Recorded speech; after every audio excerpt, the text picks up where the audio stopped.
The Boeing company is one half of the massive global aerospace duopoly that essentially underpins the modern world economy.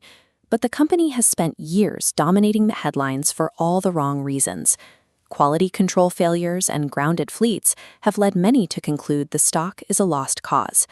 To see where the company is actually heading, we have to look at the record backlog. In this industry, a backlog functions as a legal lock on future revenue. This chart shows the scale of those commitments. Boeing's current backlog has climbed to a record-breaking $715 billion, which covers more than 6,200 commercial planes. Institutional investors interpret this massive backlog as a high-stakes test of Boeing's industrial capacity.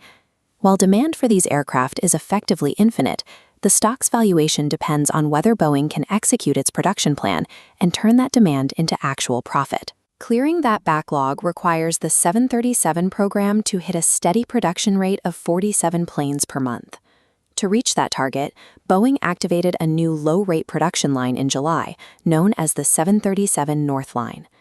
The Q2 filing states Boeing completed certification flight testing for the 737-7 and 737-10 variants, targeting 2027 for first deliveries.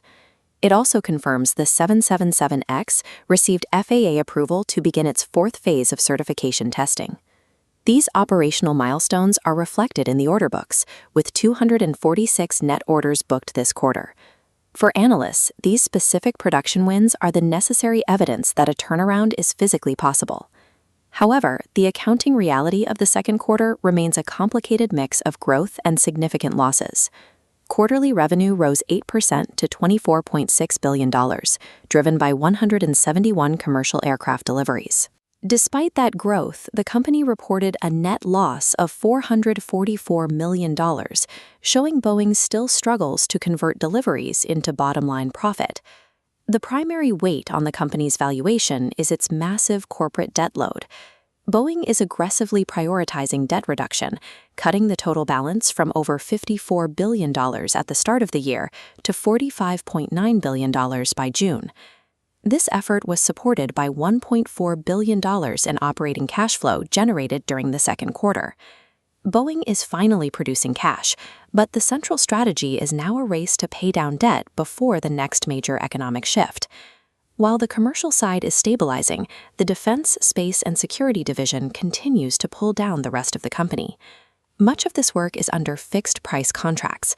When production costs rise, Boeing is forced to record a reach-forward loss, essentially paying for those future cost overruns out of its own pocket today.